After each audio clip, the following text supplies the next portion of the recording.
दीवानों आइए हमारा मिलकर इंतहाई अकीदत व मोहब्बत में डूबकर अपने प्यारे आका व मौला जनाब मोहम्मद रसूलुल्लाह सल्लल्लाहु ताला अलैहि वसल्लम की बारगाह बेकसपना में दुरूद पाक का हदिया झूम झूम कर पेश करें। अल्लाहुम्मा सल्ली अला सय्यिदिना मौलाना मुहम्मदिन बारिक वसल्लिम सल्लु अलैहि सलातु व सलामन अलैका या रसूल अल्लाह व अला आलिका व अस्हाबिका व अहले बैतिका या नबी अल्लाह। मेरी आवाज से मिलाकर आप हजरात दुरूद पाक पढ़ें। पढ़िए अस्सलातु वस्सलामु अलैका, पढ़िए जोर से, अस्सलातु वस्सलामु अलैका या रसूल अल्लाह, अस्सलातु वस्सलामु अलैका या हबीब अल्लाह, अस्सलातु वस्सलामु अलैका या नूर अल्लाह सल्लल्लाहु ताला अलैहि वसल्लम। दुरूद पाक पढ़ने में मुखालत से काम नहीं लेना चाहिए। इससे पहले वाले मिलाद में आप हजरात ने दुरूद पाक के मुताल्लिक समाअत की थी और इंशाअल्लाह अपनी बात आगे बढ़ाने से कब्ल फिर हम दुरूद पाक पर गुफ्तगू करेंगे इंशाअल्लाह। ताकतें तुम्हारी है खुदा हमारा है, ताकतें तुम्हारी है खुदा हमारा है, अक्स पर न इतराओ आईना हमारा है। और माजिद देवबंदी साहब कहते हैं, समंदर तूफान से खुश होता है, मेरा भाई मेरे नुकसान से खुश होता है। मैं इसके ऊपर तशरीह करूंगा, शायर कुछ अलग तरीके से है। दलाइलुल खैरात एक दुरूद पाक की किताब है जो रब की बारगाह में महबूब किताब है। बुजुर्गान दीन उस किताब पर अमल करके बहुत बड़े मकामात हासिल किए। जिन्होंने उस किताब को लिखी है, इनकी वलायत का चर्चा मिस्र के कोने कोने में, बहुत बड़े वली कामिल, पूरे शहरों में इनकी वलायत का चर्चा होता, जगह जगह पर इनका चर्चा होता, लोगों में बातें होती कि फला वली कामिल बहुत पहुंचे हुए हैं, बहुत बड़ी शख्सियत है। एक मर्तबा आप चले हैं, चलते चलते नमाज का वक्त हो जाता है, आप कुएं के करीब पहुंचते हैं। कुएं के करीब पहुंचते हैं तो रस्सी और डोल ढूंढ रहे हैं कि रस्सी और डोल के सहारे पानी निकाल लिया जाए, वुदू किया जाए और फिर नमाज अदा की जाए। कैसे लोग थे जो पानी ना मिले पर पानी की तलाश में, अपने रब की मुलाकात, अपने रब की इबादत के लिए पानी की तलाश में, पानी की जुस्तजू में लगे रहते थे। कितना अल्लाह का खौफ उनके दिलों में था। वो भी आखिर अल्लाह का बंदा है, हम भी अल्लाह के बंदे हैं। उनके दिल में कितना खौफ है, हमारे दिलों में कितना खौफ है। कुआं तो मिल चुका है लेकिन कुएं के पास रस्सी और डोल नहीं है, परेशान हैं। वहीं पर एक मकान है, जो मकान के छत पर एक छोटी लड़की खेल रही थी। इस अल्लाह वाले ने उस बच्चे को मुखातब किया। बच्चे ने कहा कि क्या बात है, बोलिए जनाब, बोलिए चाचा क्या बात है। कहा बेटी मैं वजू करने के लिए रस्सी और डोल ढूंढ रहा हूं। बच्ची कहती है कि कैसे बंदे हैं आप अल्लाह के, जिसकी वलायत का चर्चा मिस्र के कोने कोने में हो रहा है, वलायत का ढिंढोरा पीटा जा रहा है। इतने बड़े वली कामिल होकर रस्सी और डोल ढूंढ रहे हैं, कैसे अल्लाह के बंदे हैं आप, जिसकी वलायत का चर्चा मिस्र के बाजार में, जिसकी वलायत का चर्चा पूरे अरबिस्तान में, और वो रस्सी और डोल ढूंढे। कहा बेटी आपने मेरी बात समझ नहीं पाया। कहा सरकार मैं आपकी बात समझ चुका हूं, आप वजू के लिए रस्सी और डोल ढूंढ रहे हैं। कहा बिल्कुल सही। वो बच्ची मुस्कुराती है और अपने सर को कुएं के तरफ झुका देती है और कुएं में थूक देती है, थूक डाल देती है। थूक का पहुंचना ही था कुआं में, थूक का जाना ही था कुआं में। पानी के अंदर उबाल पैदा होता है, इतना जोश पैदा हो जाता है कुएं के बराबरी, यानी कुआं से भी ऊपर पानी बह रहा है। कहा ये लीजिए पानी, वजू कीजिए। वजू कर रहे हैं। कहा बेटी वजू हम बाद में करेंगे, पहले ये बता कि तुमने इतना बड़ा मर्तबा इस छोटी सी उम्र में कैसे हासिल किया। कहा फिर वही बात, इतने बड़े वली जिनकी वलायत का चर्चा मिस्र के कोने कोने में, और ये बात पूछने पर मजबूर है ये मकाम मुझे कैसे मिला है। बच्ची कहती है अल्लाह वाले सुनो, मैं उठते बैठते सोते जागते उस नबी कौनो मकाम पर दुरूद पाक पढ़ती रहती हूँ, जिसकी बरकत यह है कि मैंने कुआं में थूका तो कुएं का पानी मेरे दरूद का वफादार बन गया और अपने कुआं में इनकलाब पैदा करता हुआ उबाल पैदा करता है, जो पानी आपके हाथों तक पहुंच रहा है। यह है दुरूद पाक का मामला। एक छोटी बच्ची, मगर दुरूद पाक की कसरत और उसका असर यह कि पानी में थूक दे तो पानी अपनी जगह पर नहीं, अपनी जगह से हिलकर ऊपर आ जाता है। ये अल्लाह वाले पानी से वजू करके अल्लाह की इबादत करते हैं। तो मेरे दोस्त और बुजुर्गों, हम भी तो मुसलमान हैं, वो भी मुसलमान, नमाज पढ़ने वाला भी मुसलमान और थूकने वाली भी मुसलमान, और हम भी मुसलमान। हम भी खुदा को मानते हैं एक, वो भी खुदा को एक मानते हैं, और थूकने वाली लड़की भी खुदा को एक मानती है। लेकिन हमारे पास नमाज का वक्त नहीं। नमाज अहमुल इबादत है, सारी इबादतों में अहम इबादत नमाज है। कल इंसान मरने के बाद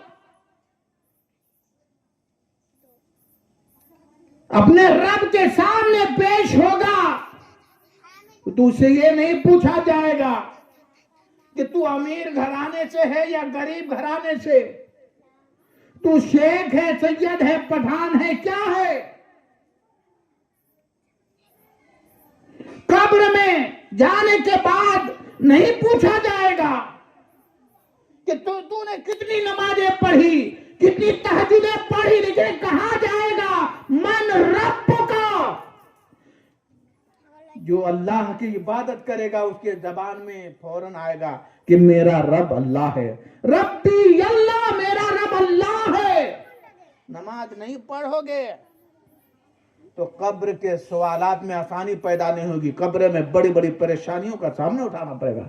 मेरी बातों को इधर तवज्जो के साथ सुनिए, इधर उधर तवज्जो, इधर पढ़िए दुरूद पाक अल्लाहुम्मा सल्ली अला सय्यिदिना मौलाना मुहम्मदिन बारिक वसल्लम सल्लु अलैहि सलातु व सलामुन अलैका या रसूल अल्लाह। पसंद आ जाए तो अपने जबान को हिलाकर कम से कम सुभान अल्लाह कहकर सवाब का मालिक बन जाइए।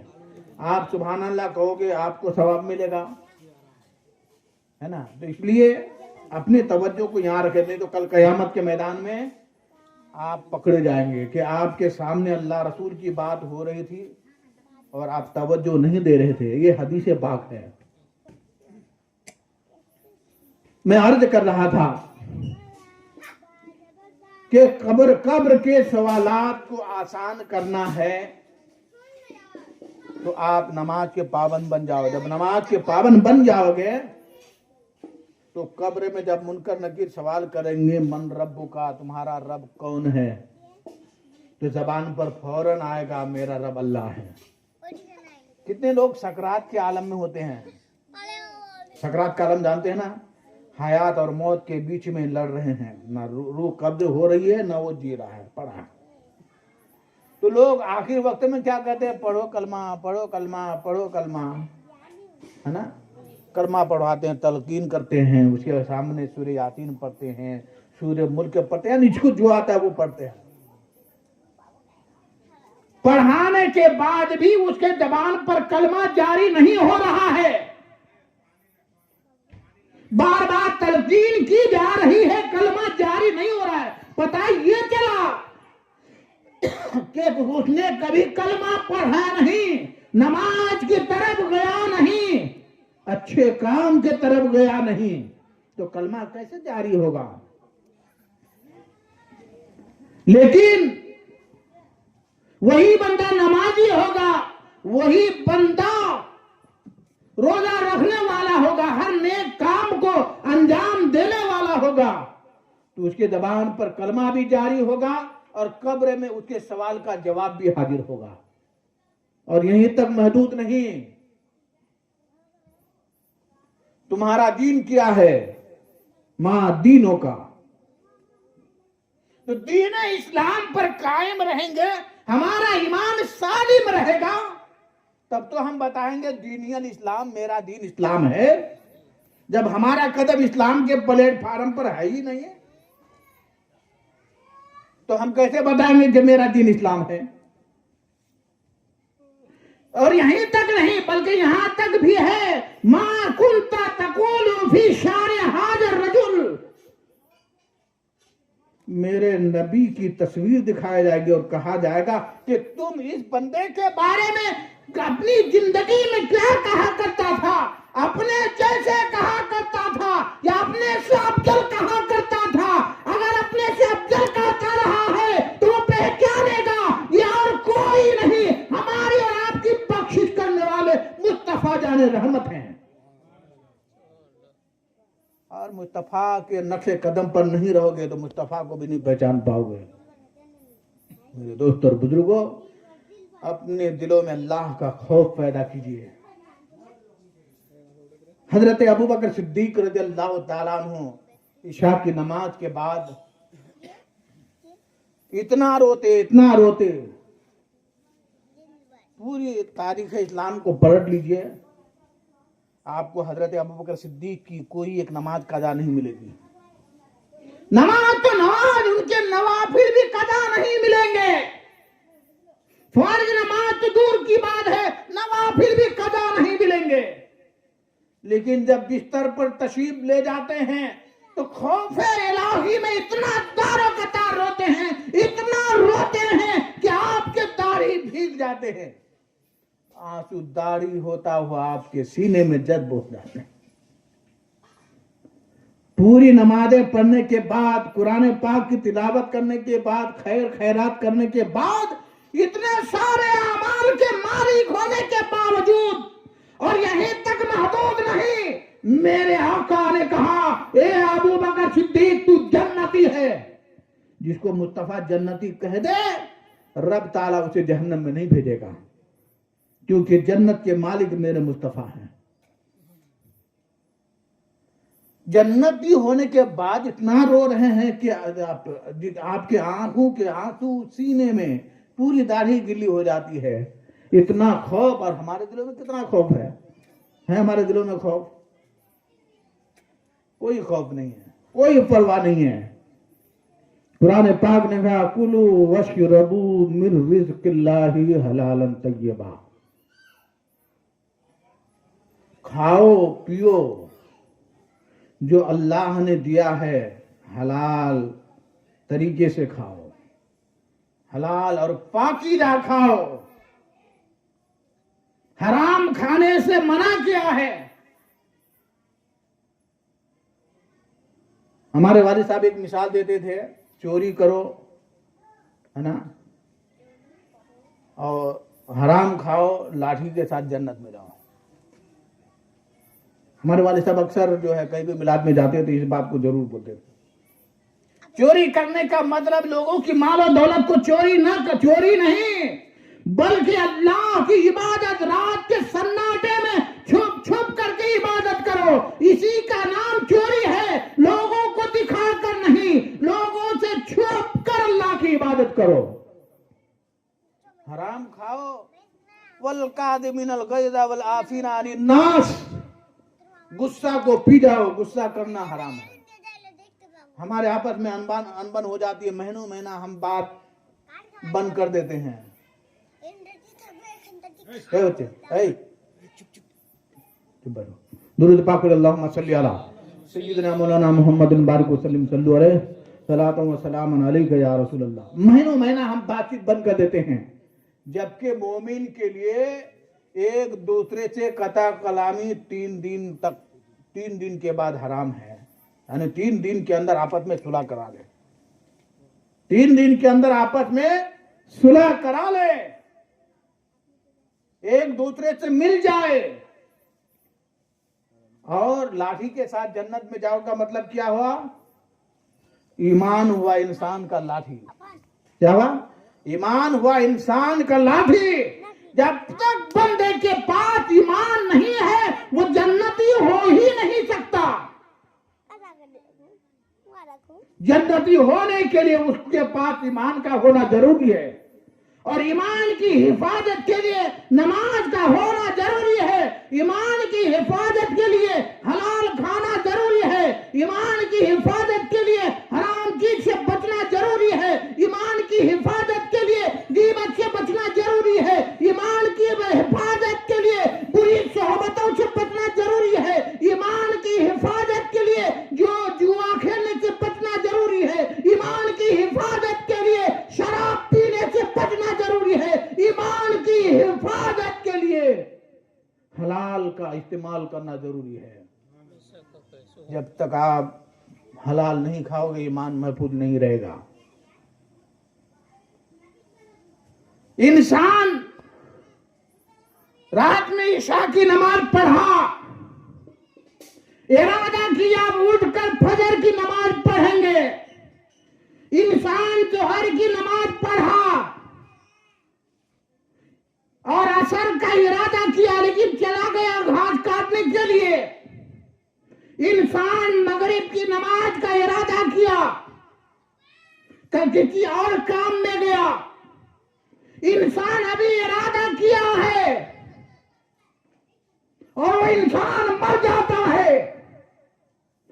मगरिब की नमाज नहीं पढ़ी, फजर की नमाज अदा नहीं की, मगर जब वो मरा है तो उसकी फजर की नमाज का भी सवाब मिला है, क्योंकि उसने इरादा किया था।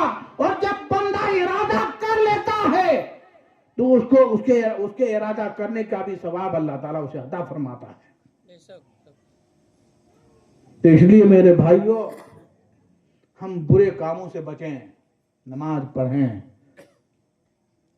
नमाज सारी इबादतों में अहमुल इबादत है, और हलाल खाना, ये हलाल खाने के लिए कुरान का हुक्म है। मुसलमान का शेवा नहीं कि वो हराम खाए। अपने दिलों में अल्लाह का खौफ पैदा कीजिए। हजरत उमर फारूक रज़ी अल्लाह ताला अन्हु का दबदबा बहुत खतरनाक दबदबा था, जिसके दबदबे से शैतान भी भागता था। इतना बड़ा दबदबा। एक इंसान शराब की बोतल में शराब लिए अपने कंबल में ढांक के लिए जा रहा है। सामने से हजरत उमर फारूक तशरीफ लाते हैं। कहते हैं, भाई तुम्हारे बगल में क्या है, बताओ, शराब तो नहीं?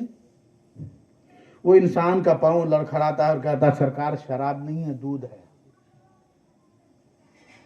सरकार शराब नहीं है, दूध है। और दिल ही दिल में इरादा करता है, परवरदिगार सारी जिंदगी शराब पीने में कटी है और आज उम्र मेरे सामने है, अगर बोतल में शराब मिला तो गर्दन कट जाएगा। ये परवरदिगार आज इस शराब को दूध की शक्ल अता कर दे और मेरी तौबा कबूल कर ले। बंदा वहीं के वहीं इरादा करता है कि आज से शराब नहीं पिएंगे। रब का मौजूदा देखिए, रब का करिश्मा देखिए कि इरादा किया है नमाज का, ईमान लाने का, इरादा किया है शराब छोड़ने का, छोड़ा नहीं, रब ने बोतल के शराब को दूध की शक्ल अता कर दी। इरादा किया, नमाज पढ़ा नहीं है अभी, इरादा करने में इतनी बड़ी कामयाबी, तो काम को कर लेने में कितनी बड़ी कामयाबी मिलेगी। जब बोतल निकाल कर दिखाते हैं, देखते हकीकत में दूध है। हजरत उमर फरमाते हैं तशरीफ जाइए। यही हजरत उमर हैं, वक्त के बहुत बड़े लीडर हैं, कायद आजम हैं। और आज का हमारा कायद, हमारा लीडर का हालत, बिहार का हालत देख लीजिए। मुसलमान आपस में कुर्सी के लिए इस तरह लड़ रहे हैं, जिस तरह फाहिशा औरतें एक मर्द के लिए चंद औरतें लड़ती हैं। बहुत अफसोस का मकाम होता है। मुसलमान किधर जा रहा है? मुसलमान जिस दिन रब के सामने में अपने माथा रख देगा, तो मुसलमान के जैसे कामयाब कोई कौम नहीं। आज रब का फरमान है कि बंदा जब मेरे बारगाह में अपना सर झुका देता है, मैं उसका मुहाफिज बन जाता हूं, उसकी हिफाजत करने वाला बन जाता हूं। हजरत उमर रजी अल्लाह ताला अन्हु कौम के लीडर हैं, कौम के बहुत बड़े मुखिया हैं। यहाँ तो एक छोटा सा वार्ड का एक मुखिया वो पूरे वार्ड की खबर नहीं ले पाता, एक एमएलए अपने पूरे अंचल की खबर नहीं ले पाता।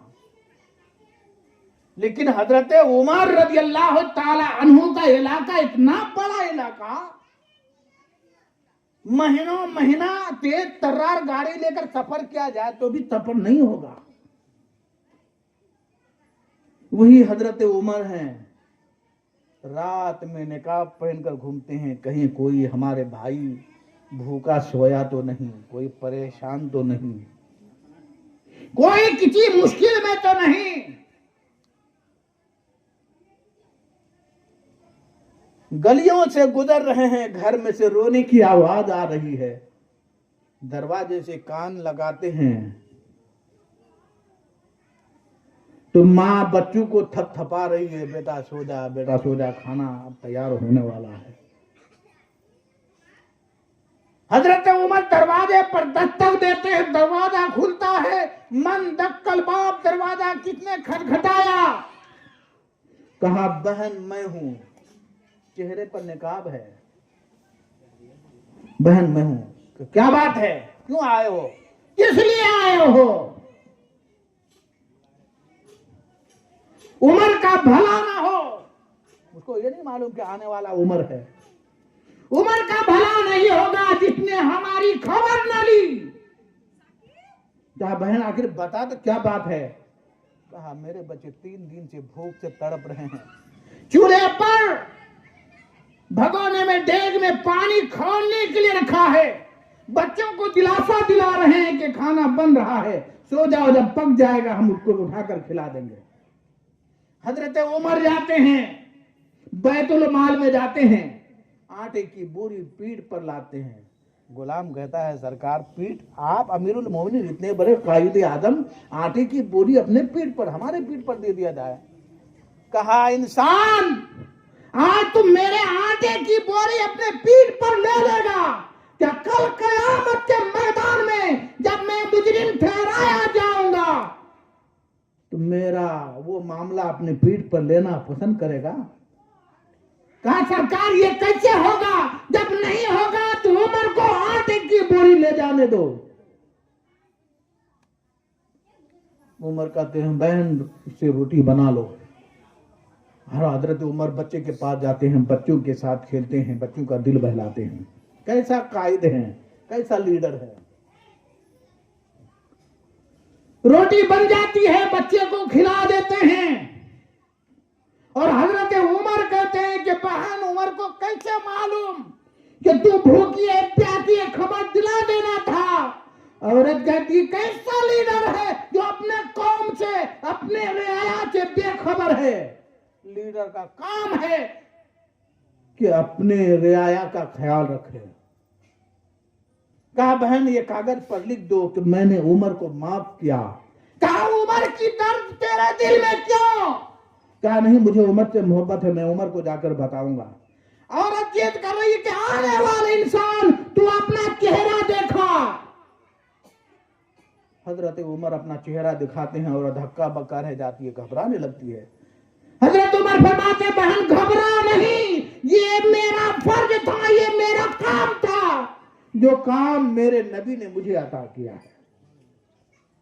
आज हम शादियों में जाते हैं, अगर कोई किसी का झूठा प्लेट उठा ले तो उसे हिकारत की नजर से देखते हैं। मना उर्दू की दूसरी या तीसरी किताब में एक वाकया है, बड़ी किताब का हवाला नहीं दूंगा मैं, बड़ी बड़ी किताब।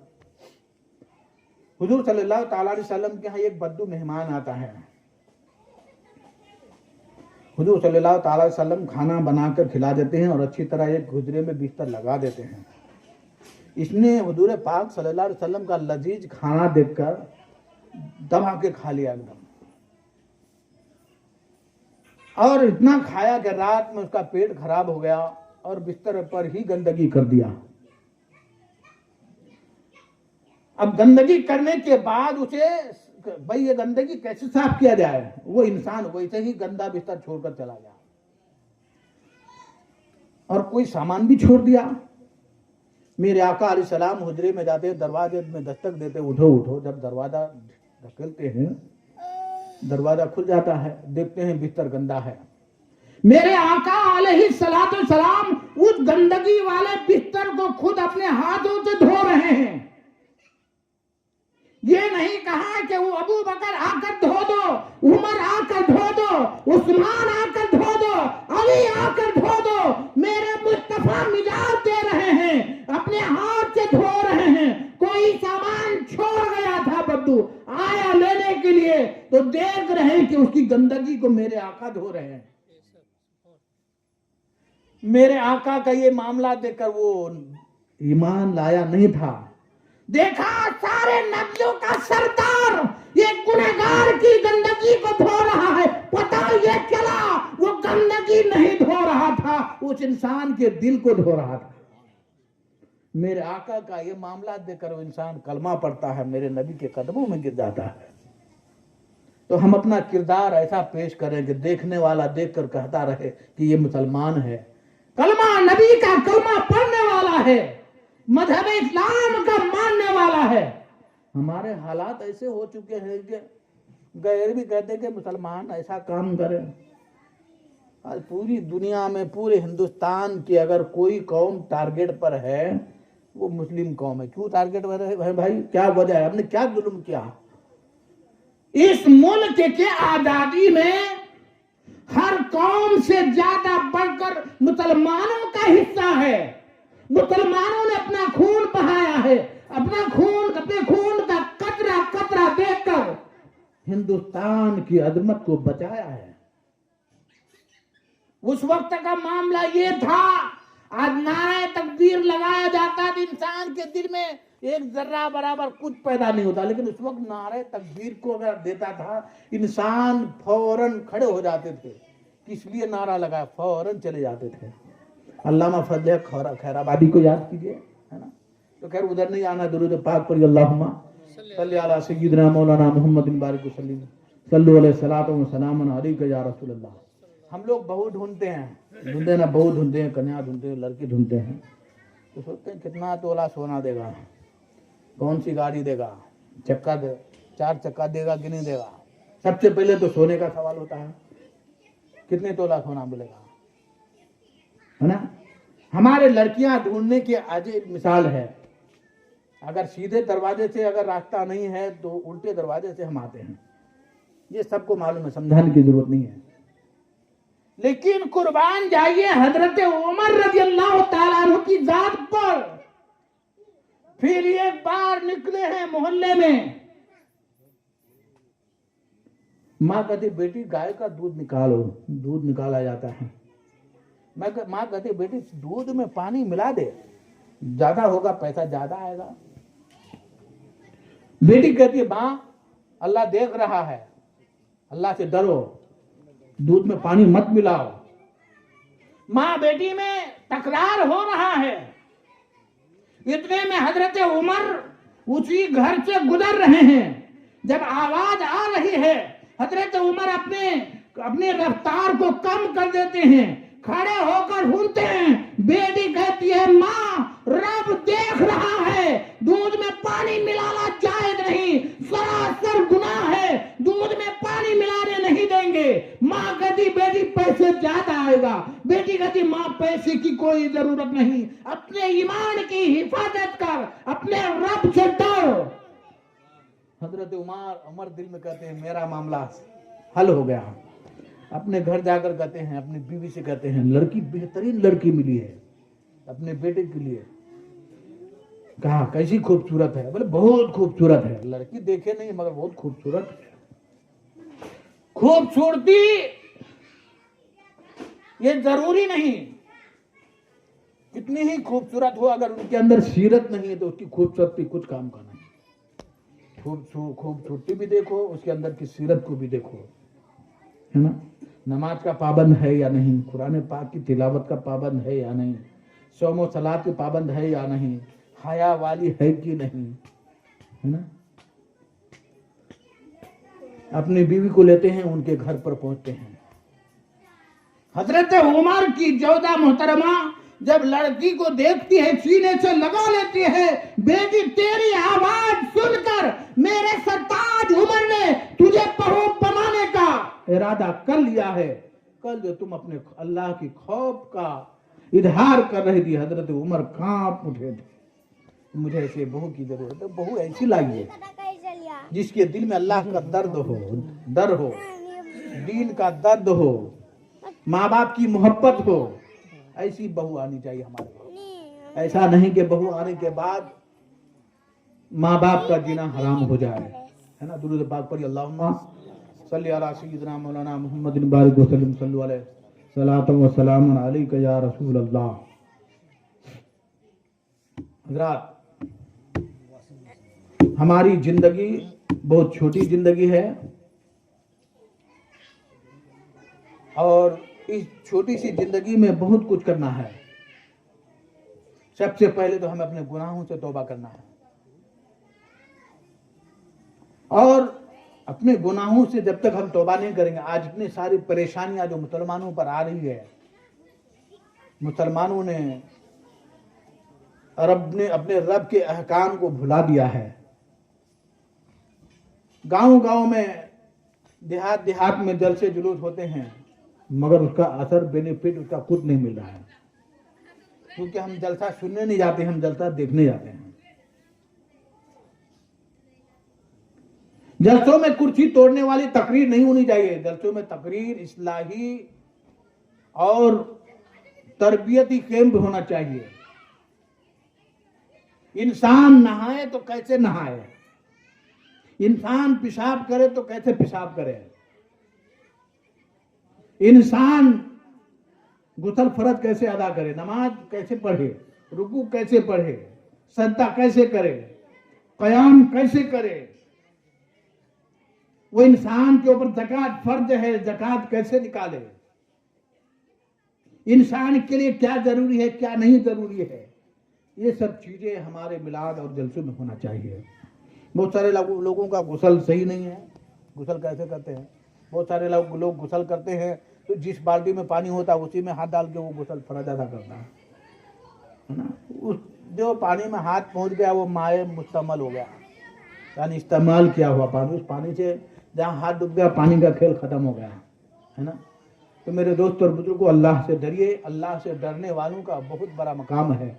कुरान पाक फरमाता है वल्लाहु युहिब्बुत तव्वाबीन, अल्लाह ताला तौबा करने वालों को पसंद फरमाता है। इंसान जब तौबा करता है तो अल्लाह ताला उसे बहुत पसंद करता है, इतना पसंद करता है जिसका कोई अंदाजा नहीं। हम अपने गुनाहों से तौबा करें, गुनाहों के दलदल में हम कब तक फंसेंगे। ये गुनाहें आज हमारे घरों में, हमारे खेतों में सोने उग रहे हैं, सोने उग रहे हैं। पैदावार काफी है लेकिन हमारे घरों में बरकतें नहीं हैं। बेहिसाब पैसे हमारे पास, पैसा नहीं है तो फिर फजूल खर्ची कैसे। है ना। तो हमें अल्लाह से डरना होगा, अल्लाह का खौफ अपने अंदर पैदा करना होगा। अल्लाह का खौफ हम अपने अंदर पैदा नहीं करेंगे तो काम नहीं चलेगा। यही हजरत सैयदना बायजीद बुस्तामी रजी अल्लाह ताला अन्हु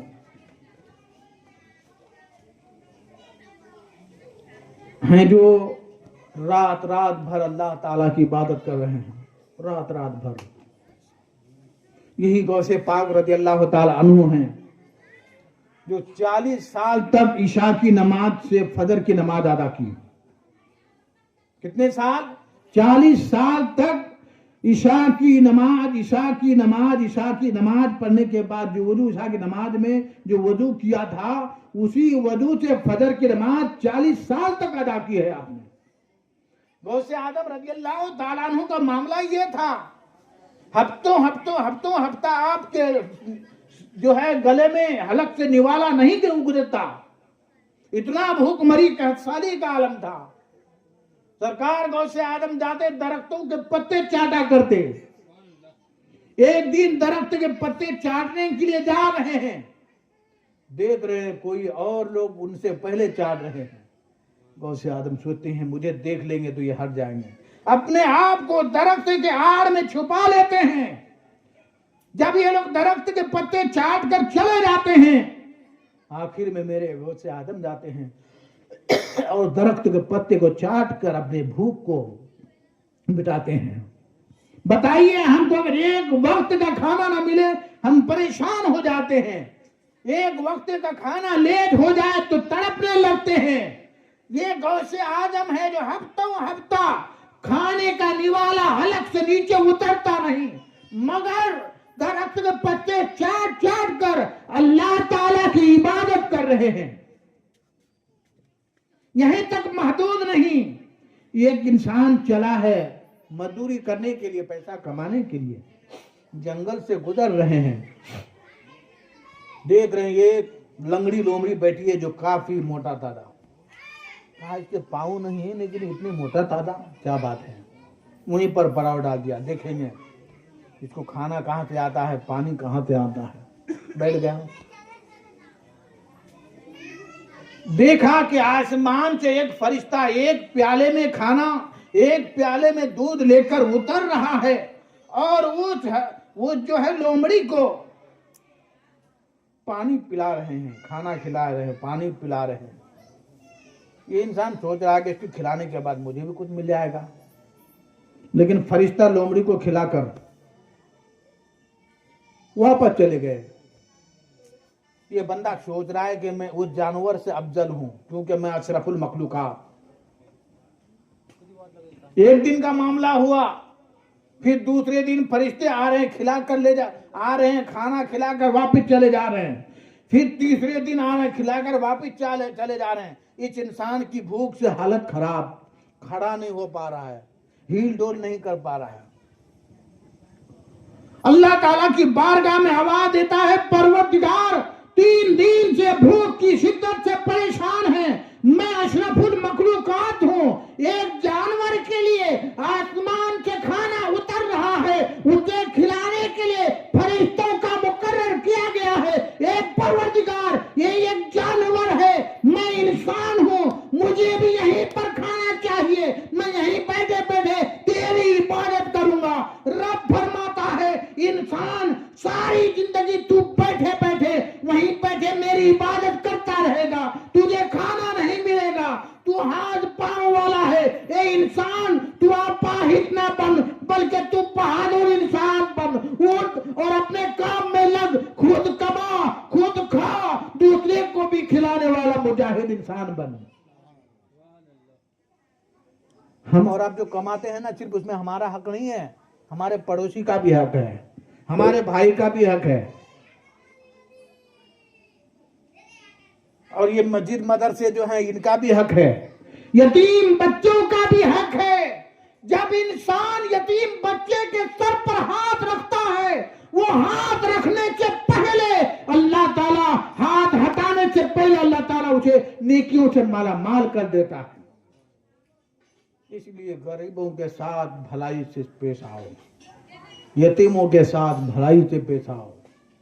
ये मत सोचिए कि हम खाकर सो गए, हमारा पड़ोसी अगर भूखा सोया, कल कयामत के मैदान में रब पूछेगा, ये बंदा तू तो खाकर सो गया था, अपनी पड़ोसी की खबर नहीं ली थी। भले आप बहुत बड़े इबादत गुजार हैं, लेकिन पड़ोसी का हुकूक अदा करने के न करने की बुनियाद पर आपको अल्लाह ताला पकड़ेगा, उसकी सजा दी जाएगी। मेरे दोस्त और बुजुर्गों, बायजीद बुस्तामी बहुत बड़े वली कामिल गौसे आदम रज़ियल्लाहु ताला अन्हु से भी पहले के वली हैं। आपके पड़ोसी में एक इंसान था, मजूसी इंसान था। मजूसी कहा जाता है उन्हें जो आग की पूजा करता है। ईमान वाले नहीं थे वो लोग।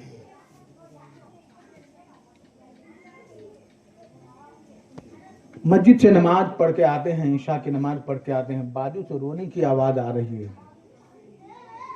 करीब में से इधर तवज्जो दीजिए, आने वाले आएंगे, जाने वाले इधर ध्यान दिए, सुनिए। करीब यानी पड़ोसी से रोने की आवाज आ रही है। हजरत बायजीद बुस्तामी अपने अहलिया से पूछते हैं, ये रोने की आवाज कैसी है? कहा, मेरे सरदार, उनके यहाँ बच्चा पैदा हुआ है, रोशनी के लिए कुछ नहीं है, चिराग में डालने के लिए तेल नहीं है। हजरत बायजीद बुस्तामी अपने घर का चिराग लेते हैं, दरवाजे पर दस्तक देते और कहते, चुपके से चिराग अपने घर में रख लो। चिराग जाकर देकर आते हैं, जबकि वो मजूसी बहुत बड़ा आलिम था और बायजीद बुस्तामी की मुखालिफत करता था। लेकिन बायजीद बुस्तामी अपने घर के चिराग को ले जाकर उसके घर में रखाते हैं। दूसरे दिन फिर रोने की आवाज आ रही, फिर चिराग ले जाकर दे आते हैं। तीसरे दिन जब जाते हैं, वो मजूसी आलिम हजरत बायजीद बुस्तामी का हाथ पकड़ के जोर जोर से चिल्लाते हैं कि मोहल्ले वालों जाग जाओ, मैं जिस बायजीद ये बुस्तामी को के ऊपर जुल्म करता था, जो बायजीद बुस्तामी को सताया करता था, ये बायजीद बुस्तामी अपने रब के बहुत बड़े कहते हैं। मैं देख रहा हूं इनके मजहब को, देख रहा हूं इनके इस्लाम को, देख रहा हूं मैं इनकी तालीमात को। कई दिन से मेरे घर में चिराग में डाल जलाने को तेल नहीं, लेकिन ये भी बायजीद बुस्तामी है जो रोजाना मेरे घर को रोशन करके जाते हैं। ए लोगों, गवाह हो जाओ, इन्होंने अभी तक मेरे घर को उजाला किया था, लेकिन आज मैं देख रहा हूं कि बायजीद बुस्तामी का रब मेरे दिल को रोशन कर रहा है। बायजीद बुस्तामी से मेरा रब कहता है, बायजीद तू चिराग देना तेरा काम है और उसके दिल में दिया जलाना मेरा काम है। तू चिराग पहुंचा, इस्लाम मैं पहुंचाऊंगा। तो बायजीद बुस्तामी ने चिराग पहुंचाया, मेरे रब ने बायजीद के जरिए इस्लाम पहुंचाया। तो कहने का मकसद यह होता है कि हम अपना किरदार बुलंद करें, हम अपनी आदत को अच्छी बनाएं। जब हमारा किरदार बुलंद होगा, हमारी आदतें अच्छी होगी, तो देखने वाला मुनाफिक भी कहेगा कि इस्लाम का चाहने वाला जा रहा है। हम किसी की मजबूरी का फायदा ना उठाएं। हम मजबूर हैं, अपनी खेत को किसी को देते हैं तो हम सूद पर तो लेना देना हराम है। हम उसी किसी के मजबूरी का फायदा उठाते हैं। उठाते कि नहीं उठाते हैं? बहुत सारे लोग उठाते हैं।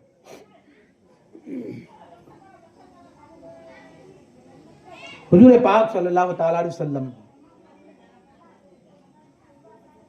बाजार जा रहे हैं। एक इंसान घोड़ा बेचने के लिए लाया, उसकी बेटी की शादी थी। सुबह से घोड़े की कीमत 5,000 लगाया हुआ था, कोई खरीद नहीं रहा है। जोहर की नमाज हो गई, असर की नमाज हो गई, मगरिब भी हो गई।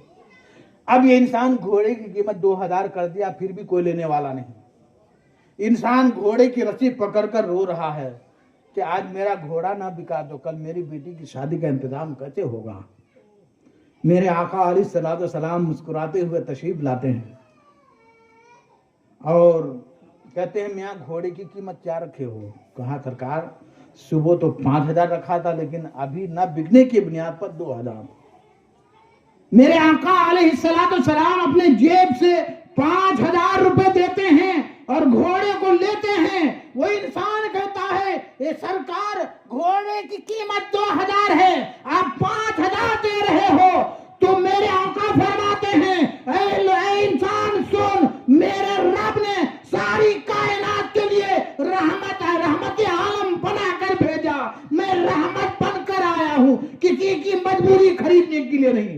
के लोगों की भलाई के लिए आया हूं। ए इंसान, तेरे घोड़े की कीमत 5,000। जो ये मेरे आका 5,000 कीमत देते हैं, अपना इस्लाम पेश करते हैं, अपना किरदार पेश करते हैं, अपना मजहब पेश करते हैं, घोड़ा बेचने वाला इंसान कहते सरकार 5,000 बाद में दे देना, पहले मुझे इस्लाम की दौलत अता कर दो। इस्लाम की दौलत दी जा रही है। मेरे आका चले तो इस्लाम फैले, मेरे आका बैठे तो इस्लाम फैले, मेरे आका सोए तो इस्लाम फैले, मेरे आका नमाज पढ़े तो इस्लाम फैले, मेरे आका सांस ले तो इस्लाम फैले। हम उसी नबी के उम्मती हैं, हमें उस नबी के नक्शे कदम हमें चलना होगा। ये सब बातें देने की वजह यह है कि ये चीजें हमारे अंदर, मेरे अंदर, आपके अंदर, सबके अंदर होनी चाहिए। तकरीर करना मकसद नहीं, तकरीर करेंगे, एक उन्वान लेंगे, एक आयत लेंगे, उसी के ऊपर जो है अल्फाज जोड़ते जोड़ते जोड़ते फिर आप भी उछलने लगेंगे। वैसी भी तकरीर आती है, लेकिन करते नहीं हम लोग। बस हमारा मकसद यही है, लोगों के दिलों में दो बात बस जाए, लोग अमल करने लग जाए, बस हमारा इरादा यही है। हमको भी फायदा होगा, आपको भी फायदा होगा, है ना। तो इंशाअल्लाह अपने घरों में नमाज पढ़ेंगे, इरादा कीजिए। मैं जोरों जुलूम नहीं करूंगा, देखने के लिए नहीं आऊंगा। जिसकी इबादत करोगे वो देखेगा, देखना हमारा काम नहीं है। जिसकी इबादत करोगे वो देखेगा, नहीं करोगे नहीं देख, वो भी देखेगा। यानी जो कुछ हम कर रहे हैं, रब ताला सारे मामलात को मुशाहिदा करता है। इंसान इरादा कर ले। वाकया मशहूर है, वाकया मशहूर है, समझाने के लिए बोलता हूं। एक इंसान 99 इंसान का कातिल था, दिल में पैदा हुआ मैंने 99 लोगों को कत्ल कर दिया। दिल में इरादा किया कि मैं तौबा कर लूं। चला एक के पास, कहा मैं 99 इंसान का कातिल हूं और मैं तौबा करना चाहता हूं। अब आलिम होगा, आलिम में भी बहुत से क्वालिटी है। सामने वाला ज्यादा पढ़ा लिखा है, तुमने 99 लोगों का कत्ल किया, अल्लाह ताला तुझे माफ नहीं करेगा। इतने लोगों का कत्ल किया, तुझे अल्लाह कैसे माफ करेगा। वो इंसान कहा कि मुझे माफ नहीं करेगा तो पर 99 क्यों, पूरा 100 क्यों नहीं, पूरा सेंचुरी क्यों नहीं मार दे जाए। फिर तलवार निकाला, उसको भी उड़ा दिया पूरा 100। फिर भी दिल में इरादा है कि मैं ये गलत कर रहा हूं, मुझे तौबा करना चाहिए।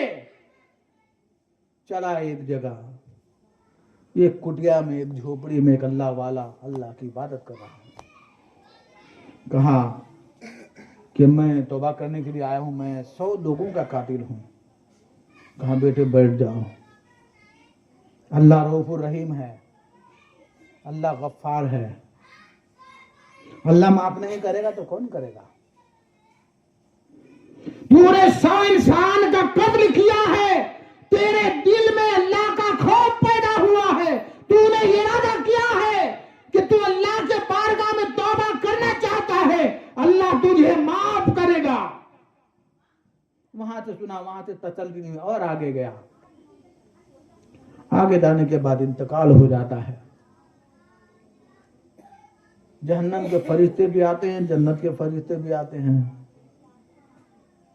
जन्नत के फरिश्ते कहते ये इंसान ने तौबा का इरादा किया था, अल्लाह ने इसकी तौबा को कबूल कर लिया है, हम जन्नत में ले जाने के लिए आए हैं। जहन्नम कहता है कि इसने इंसान इरादा तो किया था लेकिन काम को अंजाम नहीं दिया था, नमाज नहीं पढ़ा था, रोजा नहीं रखा था, हम लेंगे। अब आखिर में फैसला हुआ कि जमीन को नापा जाए, जहन्नम से करीब है या जन्नत से करीब है। रब ताला कितना बड़ा मेहरबान है, 100 इंसान को कत्ल किया। जमीन को हुक्म देता है कि जमीन जन्नत के तरफ से सिमट जा, ये मेरा बंदा 100 इंसान का कत्ल किया है, लेकिन फिर भी उसने अपने दिल में मेरा खौफ पैदा किया है, तौबा करने का इरादा किया है, ये जमीन सिमट जा जन्नत की तरफ। रब का हुक्म हुआ, जमीन जन्नत की तरफ सिमट जाती है, नापा जाता है, बंदा जन्नत से करीब है, जन्नत के फरिश्ते ले जाते हैं जन्नत में। तो बंदे ने इरादा किया था, किया नहीं था, सो इंसान का कत्ल। तो ये इंसान, हम अगर तौबा करें, अच्छे काम का इरादा करें, तो अल्लाह ताला हमें कामयाब व कामरान करेगा। हम और आप अगर सुर की रूही चाहते हैं, जन्नत में जाना चाहते हैं, तो हमें नमाज पढ़ना है, हुजूर के नक्शे कदम पर चलना है। हर इंसान अपने दिलों में तौबा करे और नमाज पढ़ने का इरादा करे कि हम इंशाअल्लाह नमाज पढ़ेंगे, अल्लाह ताला की इबादत करेंगे, गलत काम नहीं करेंगे, बुरा काम नहीं करेंगे, है ना। दुरूद पाक पढ़िए, बस खत्म हो रहा है। अल्लाहुम्मा सल्ली अला सय्यिदिना मौलाना मुहम्मदिन बारिक वसल्लम सल्लु अलैहि सलातु व सलामुन अलैका या रसूलल्लाह। काबिल मुबारकबाद हैं हमारे मजहर आलम साहब। अल्लाह से दुआ कीजिए कि अल्लाह ताला उनके रस्म शादी में आसानियां पैदा फरमाए। बहुत अच्छा प्रोग्राम किया उन्होंने। अल्लाह ताला हमारे इस महफिल को अपनी बारगाह में अपने हबीब के सदके में कबूल फरमाए और हमारे दिलों में भी हौसला अता फरमाए कि हम अपने गुनाहों से तौबा